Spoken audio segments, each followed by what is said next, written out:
Michael Moore's new surprise documentary, TrumpLand, was released without warning and without promotion. Still, it quickly shot up to #1 on iTunes and is now sending shockwaves across the political landscape. Here's my Nightline co-anchor, Juju Chang, with more of our series, Inside the Final 30.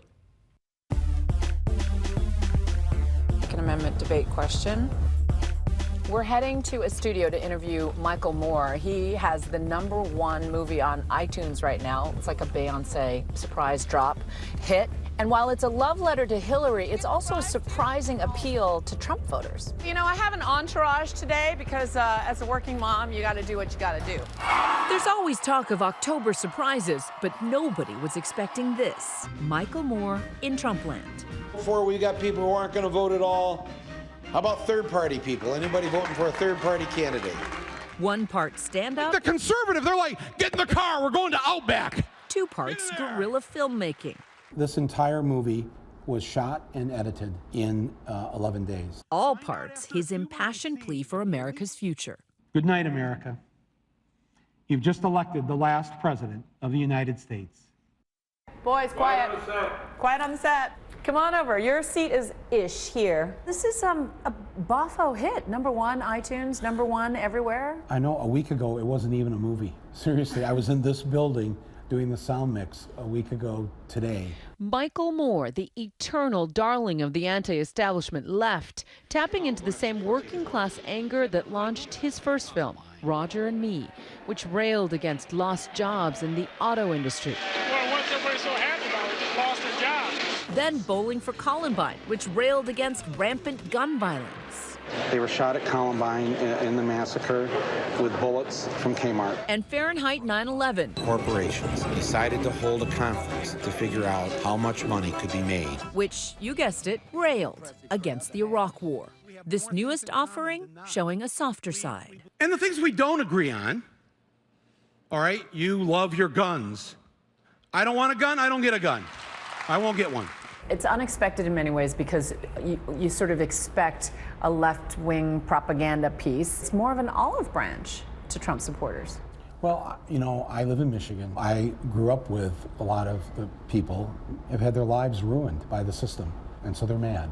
And they see Donald Trump as their human Molotov cocktail. Yes, on November 8th, you, Joe Blow, Steve Blow, Bob Blow, Billy Bob Blow, all the blows get to go and blow up the whole system because it's your right. But it's a protest vote Moore argues we'd regret. So when the rightfully angry people of Ohio and Michigan and Pennsylvania and Wisconsin find out after a few months in office that President Trump wasn't going to do a damn thing for them, it'll be too late. I was surprised to discover just how deeply Moore's views over the years clashed with Clinton's. I mean, you were never a Hillary supporter, even through the primary. Right, no, I didn't vote for in 08 in the primary. I voted for Obama. Thank you all very much. This year I voted for Bernie. I didn't vote for Bill Clinton back in the 90s. I mean, I voted third party because he was such a conservative Democrat. I've never been a fan of them politically, but I've always admired and respected them as people, as human beings. Universal coverage now. He says he grew to admire the former First Lady's passion for universal health care, the topic of Moore's own 2007 film, Sicko. Hillary Rodham Clinton decided to make health care for everyone her top priority. Why is her push in healthcare so moving to you? Almost 25 years ago, she put her neck right there on the chopping block so that we, all of us, would have universal health care, and she was destroyed for it.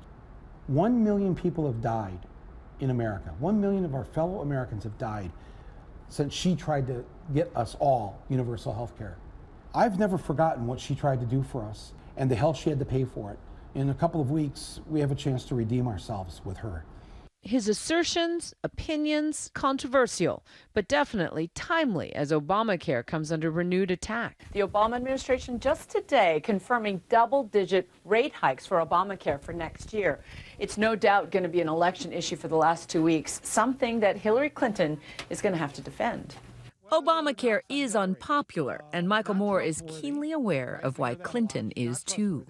Benghazi. Okay, Benghazi, yes. Oh, she's been cleared of the charges 6 times. That's not enough. Are you trying to appeal to Trump supporters? Or are you trying to appeal to Bernie supporters? Or both? I'm trying to convince people we're not going to vote. I'm trying to say to my fellow Bernie supporters, come on. You know, she ain't that bad.